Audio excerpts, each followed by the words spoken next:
All right, great day, Gadfly subscribers. It's Carlos, aka CJ, and very excited today here to be with Ken Schortgen Jr. of Shotgun Economics for today's market recap. Today is Thursday, April the 30th, and Ken, I'm going to turn it over to you. Okay, we'll pretend this is like the end of 60 Minutes, and this is the Andy Rooney section. So anyway, the markets today, well, for the most part, they were pretty much on the downside, especially since we had data coming in from Europe, where they are in the biggest recessionary period since World War II, or the end of World War II, which is kind of interesting because the entirety of Europe was devastated, wouldn't come back into any type of economic growth for about a decade.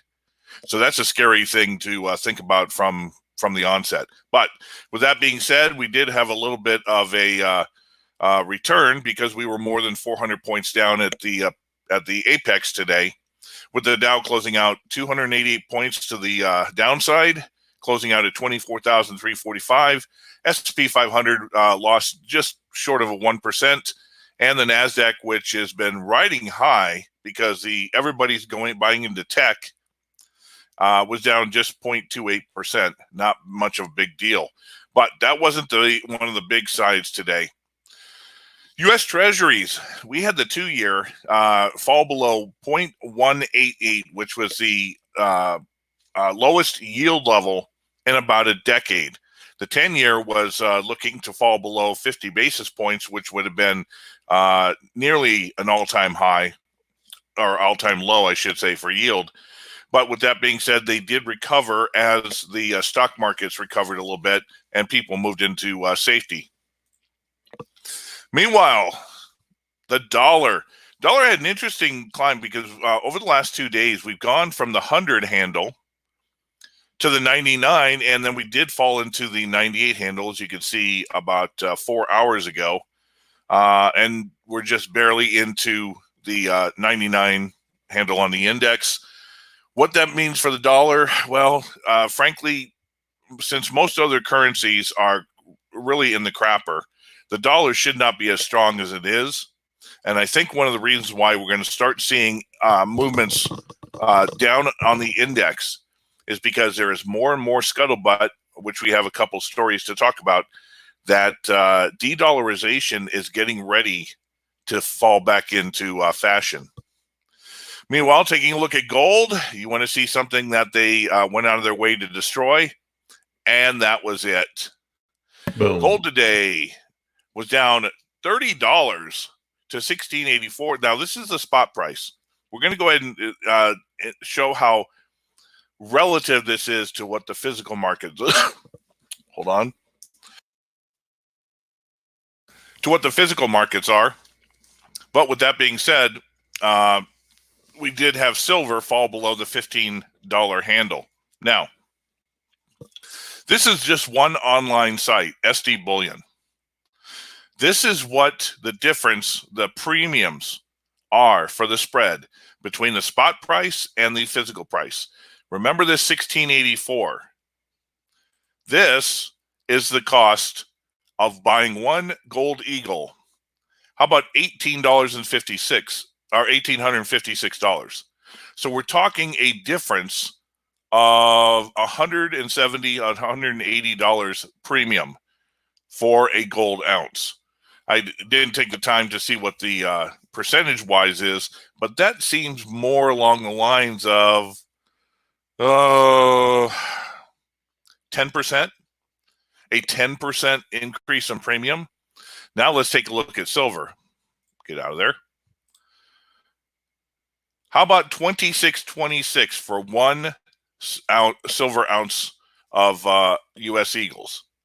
$26.26.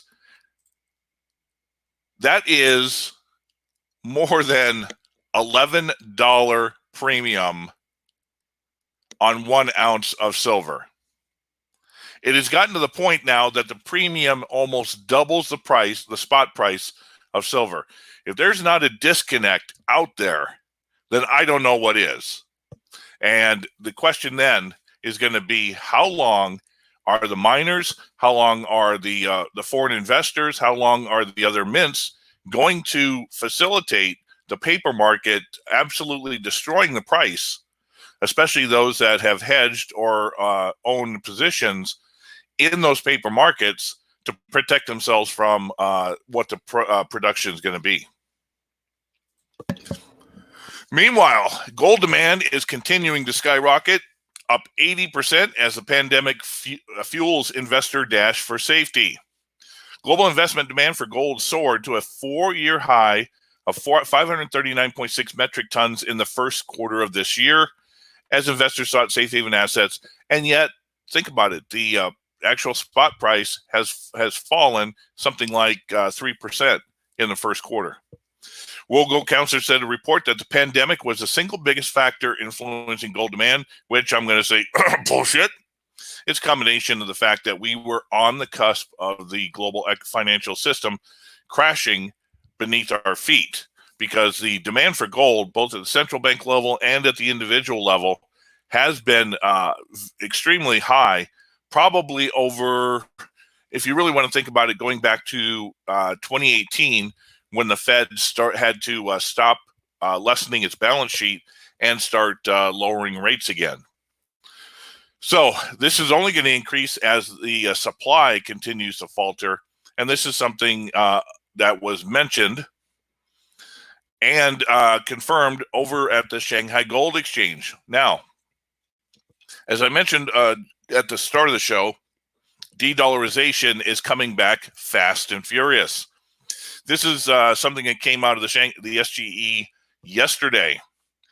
President of the Shanghai Gold Exchange believes that a new hard currency independent of any state is needed to develop international trade when the world enters the post-pandemic period. Now, for those who have followed us here at the Gadfly or followed Jim Willie, this is something Jim Willie says is already in play in certain different either bilateral trade agreements or in certain regions. They're using gold-backed trade notes to function to facilitate trade outside of the dollar. Now the Shanghai Gold Exchange is calling for the entire world, when it reopens up trade routes and supply lines, to go ahead and bring about a hard currency or a gold-backed trade note. Wow. So, according to the SGE president, Wang Zhenying, during the post-crisis recovery, now this is the important thing, the post-pandemic period could be between 1 month and say 18 months. Those are that's the sort of range that's being done, especially as fears of a second wave of the virus may come at the fall and winter parts of this year. So it gives a sorry there, cough button, a 2-year window for this new gold-backed trade note to be implemented, and for other countries who are sick of the dollar being used as a weapon to go ahead and join in. Now, for the Shanghai Gold Exchange to go ahead and say this, it sort of implies that they have an abundant amount of gold that will be able to facilitate being the reserve to act as collateral for nations to go ahead and do this. I think it's also going to mean that nations are going to have to store their gold either at the Shanghai Gold Exchange or some other international point that the SGE recognizes. But China now is more than happy not to control the reserve currency, but to have gold as a reserve currency in international trade, while in the meantime holding on to their own fiat currency for domestic spending. Meanwhile, Bitcoin, as everybody gets ready for the halving experiment that's going to take place here as we enter into May, Bitcoin had a nice little jump over the past few days from 7,500 to getting as high as 9,600.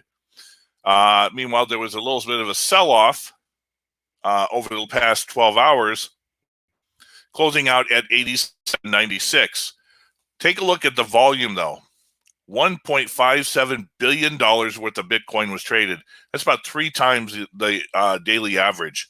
And the market cap, the last time we had a market wrap-up, the market cap was at 138 billion, 138 billion for the industry as a whole. That has increased 23 billion up to 161 billion. So all cryptocurrencies, the boat is rising everybody, and Bitcoin is the big daddy in that case. Meanwhile, despite the fact that we have not figured out where we're going to store oil, the oil contracts keep going up. Speculation outdrives reality every day in the week in the paper markets. WTI crude was up $4.06 for the June contract to 19.12, and Brent crude was up $2.73 to 25.27.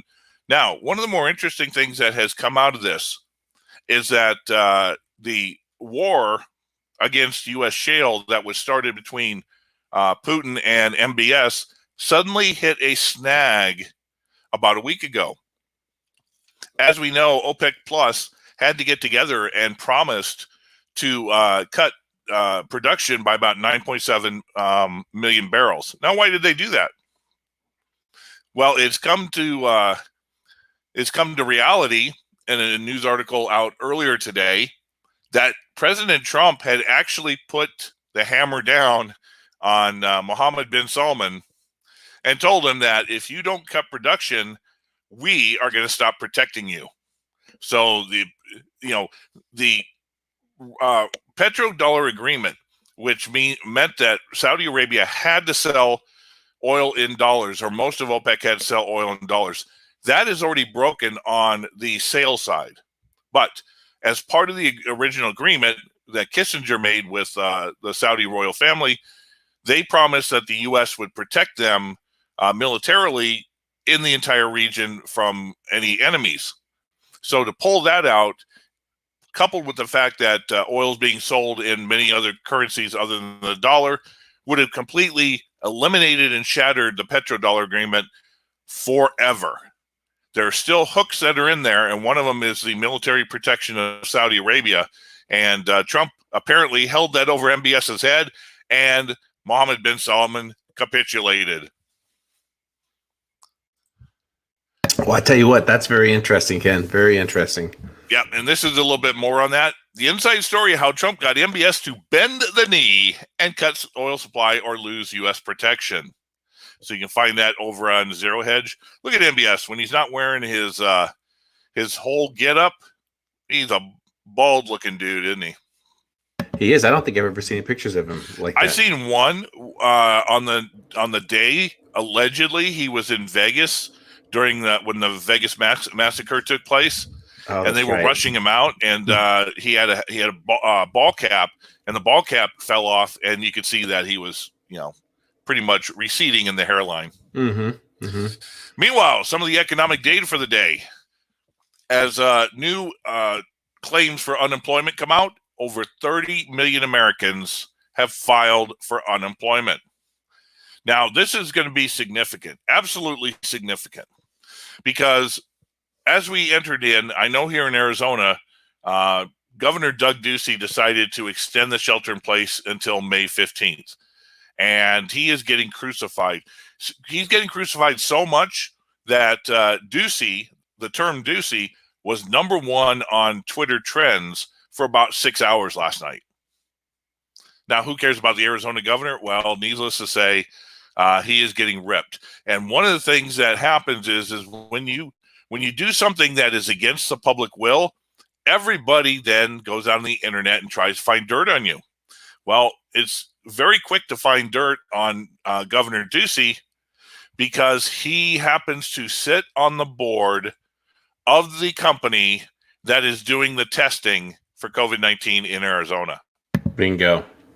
Bingo. So there's always somebody with their hand out. And when decisions are made, you can tell it's because of the corruptness of the politicians. Now, fortunately for him, he's already in his second term, so he doesn't have to worry about reelection. But I kind of doubt he would get reelected just on this demand alone. Because while we don't have the police arresting people for playing in their backyards, like some states are doing, the fact of the matter is that the demand for people to go ahead and do more basic things like eat inside a restaurant, go get a haircut, that's reaching a tipping point. As seen yesterday, once Ducey came out with his announcement, there actually was a small protest at the Capitol. But the other thing I wanted to point out with this, hold on, is the fact that as some small businesses have gotten their PPP loans, they have come to their employees to tell them that they're going to go ahead and pay them their salary or their wages. And many of these low income or minimum wage workers are furious because they're getting more in unemployment than they were getting working. And with 30 million Americans, many of them, because of the low wages that the economic recovery of the last decade, the low wage jobs that have come out, it's going to be interesting where once they start reopening businesses, how many of these people are going to actually go back to their jobs versus stay on unemployment for 99 weeks, for the rest of the year, et cetera, et cetera. So a lot of businesses are gonna shutter because they can't find any workers, because it's more feasible to just collect welfare or unemployment in this case than it is to actually do something purposeful and do a job. The consequences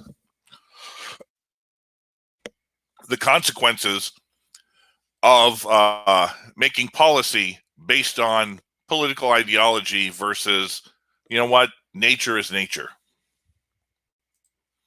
Moving over to some other economic data, consumer spending collapses by record, the worst annual drop since the Lehman crisis. Given the headline data from yesterday's GDP print, this should not be a total surprise because consumer spending makes up 75% of the GDP. But after adjusting for inflation, spending slumped 7.3%, which is the most ever, underscoring on Wednesday data that showed the sharpest drop in consumer spending since 1980, when we had a major recession. The report also showed nominal incomes dropped the most since January 2013.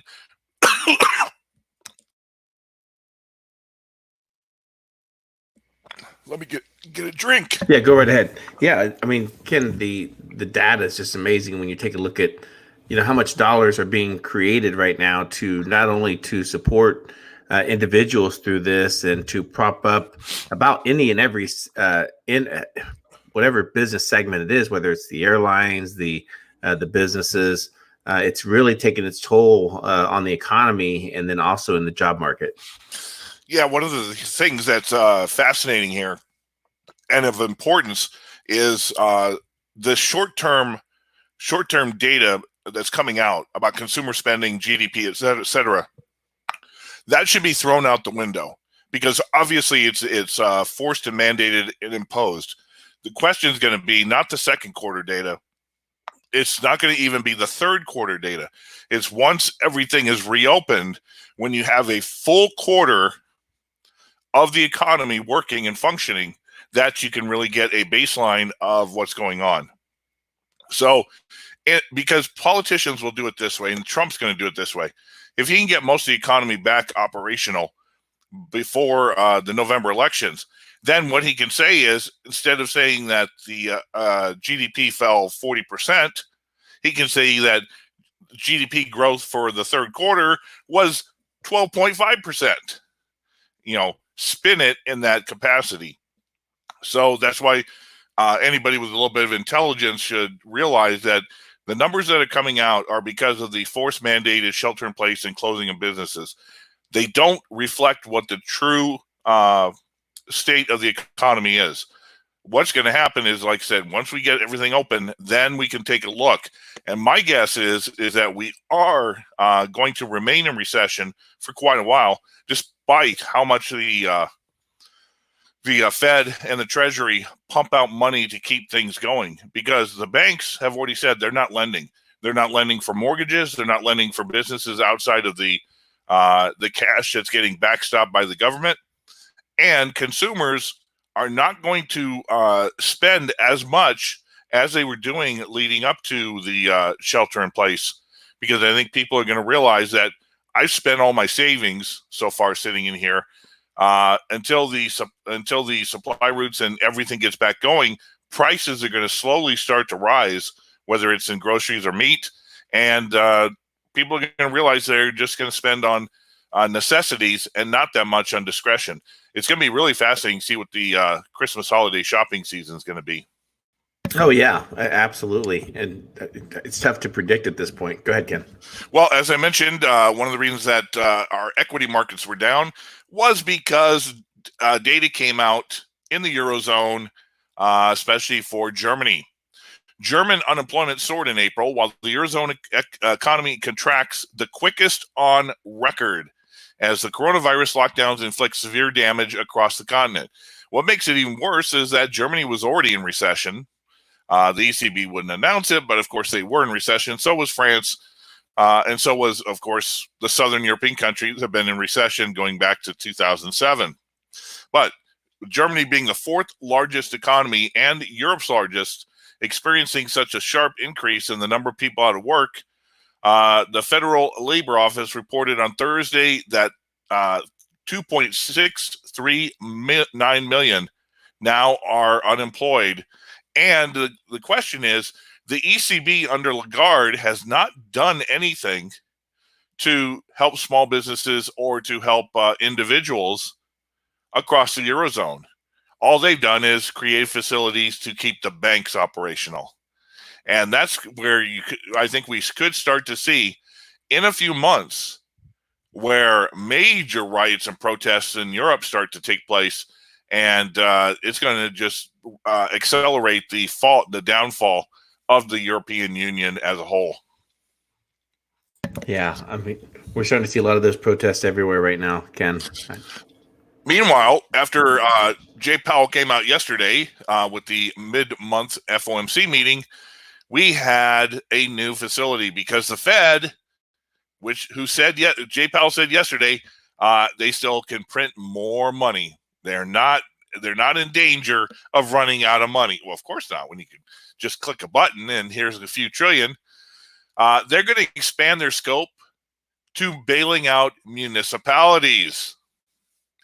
With a heated political debate currently raging over the fate of insolvent U.S. states, Democratic demands calling for further bailouts include funding for cash-strapped states and cities meeting opposition to Senate Majority Leader Mitch McConnell, who does not want to do this in the next bailout bill. But with this being said, after encountering this criticism, especially in quote-unquote majority black U.S. cities that normally wouldn't qualify for the program, the central bank lowered the population thresholds under which counties and cities would be eligible to sell short-term debt directly to the facility. So what this means in essence is the Fed now is buying municipal bonds. And they're not just limiting to junk bonds. If you're in junk bond status, you can continue to sell bonds that the Fed is going to monetize. Now, interesting point. How much are they going to allow the states to do? Because a state like Illinois wants to do about $50 billion. Of that money, it's not going to go to helping the people. It's going to go to shore up their unfunded pensions, of which, I don't know if you saw the data, CJ, 135,000 or so employees, retired and working, make over $100,000 a year. I saw that. It's insane. Insane. I tell you what, if you were pro-union, then you love Illinois. If you're a business in Illinois, you are desperately wanting to get the hell out of Dodge. So now the Fed is going to be backstopping cities, states. They're already doing mortgage-backed securities. They are working through the Treasury where they're buying ETFs, which for all intents and purposes is buying stock. They pretty much own all the treasuries. Why don't we just call it the Bank of Japan West instead of the Federal Reserve? Because that's exactly what it's turned into. Meanwhile, the Fed has gone nuts. But guess what? It can get worse. With its $700 billion bond buying expansion in response to the COVID crisis, the Federal Reserve has thrust itself into the limelight. Like a 16-year-old with a credit card, the Fed is salivating over what money printing powers it shall seize next. How is a prudent investor to respond? Well, don't fight the Fed. Just simply buy all the things. First, what the Fed's already done, pushed interest rates to zero, expanded its unlimited buying of assets, now reaching into corporate bonds and local government bonds, as we just mentioned. These bring the same concerns we had in 2008, where trillions in new money to dilute the spending power of current savers, along with the risk of a moral hazard.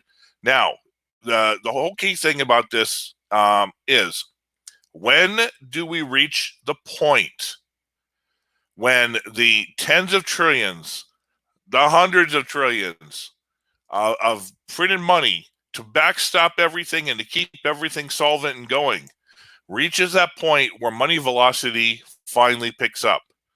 Because when money velocity is the only thing right now, pretty much money velocity near zero is the only thing that is keeping high inflation from rearing its head. But once that gets broken, money velocity, then the chasing of assets where there's a little bit of supply. Look, if the Fed is buying everything, what assets are there to do? So the banks have all this liquidity. They're loaning out to the hedge funds. But there's no assets to buy. The only thing to do then is to drive up prices because there's fewer assets with more money seeking it. It's the classic case of what leads to high inflation. Then when the rest of the world continues their de-dollarization and rejects the dollar, then it becomes a confidence issue and we have the hyperinflation. So I'm looking key point at what causes these shortages. Now, it's not just in meat packing. It's not just in toilet paper. Shortages in housing, shortages in equities. If you take a look at what's happened in the stock markets, especially tech, 5 companies been bought and nobody's buying anything else. That's what's driving the market. So when do those companies, again, like when Amazon was up $2,000 a share, when Microsoft, which is the number one company for market cap, when all these companies are just so overvalued, their P&E ratios are through the roof, are they gonna keep driving up the price? I mean, these are supposed to be professional investors and managers. What are they going to buy? Well, they can't buy anything else because all the other companies are pretty much zombies or insolvent. And they're certainly not making any money here with businesses shut down. Think about Boeing. Boeing now is moved down to junk and they're having to sell bonds.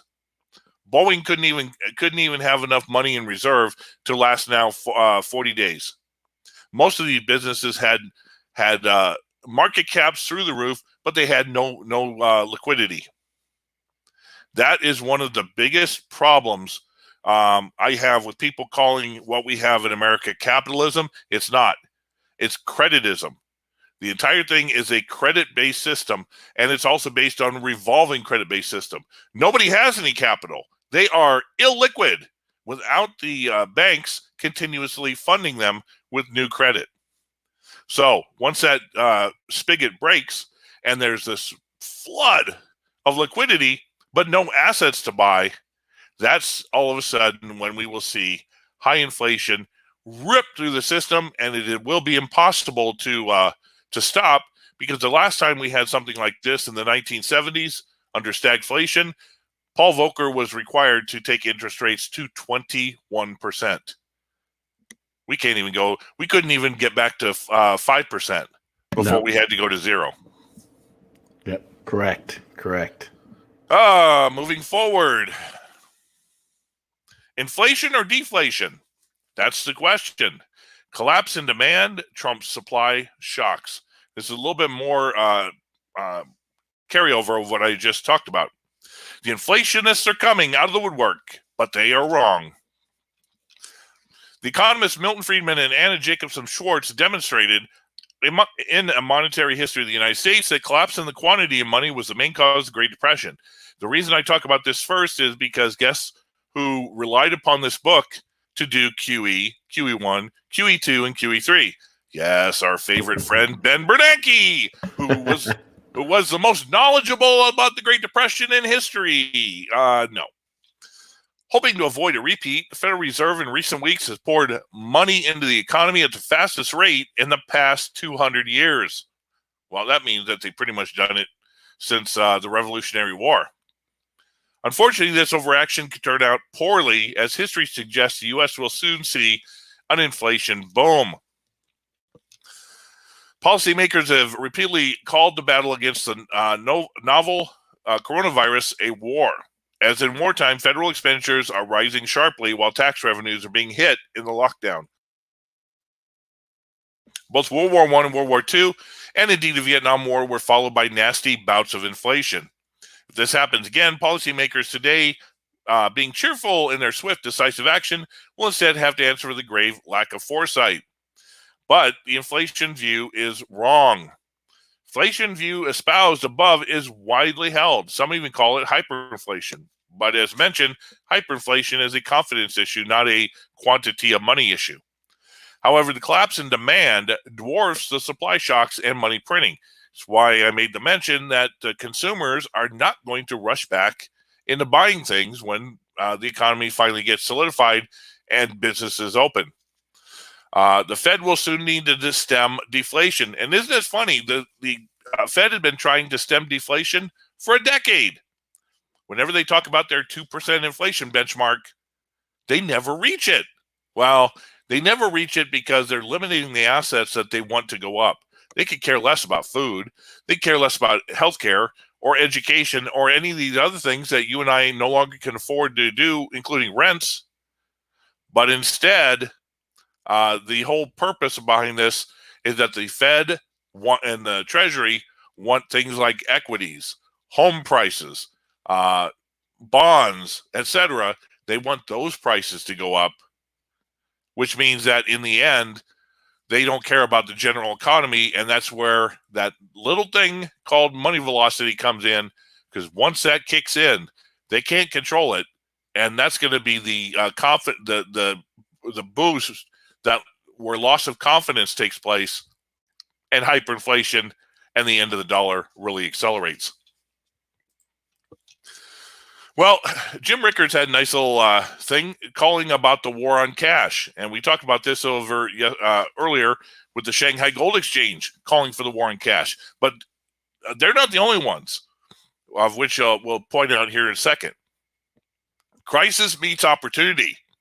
The crisis is even larger and scarier than the 2008 crisis, which gives elites even more opportunity to ram their agenda through without serious opposition. And just look at how quickly Congress was passing these bills, several $1 trillion to get money back in the system. They don't intend to let it go to waste. So this is why another reason why governors and medical professionals like Fauci are trying to say that the economy is going to have to stay shelter in place for another 6 to 18 months. Sure enough, government agents and tech vendors are now claiming their cash is dangerous because it can contain traces of the coronavirus. While that's not impossible, it's highly unlikely, and no more likely than getting the virus from 100 other sources when you carry your money around anyway. Should we ban cardboard boxes and shopping carts too?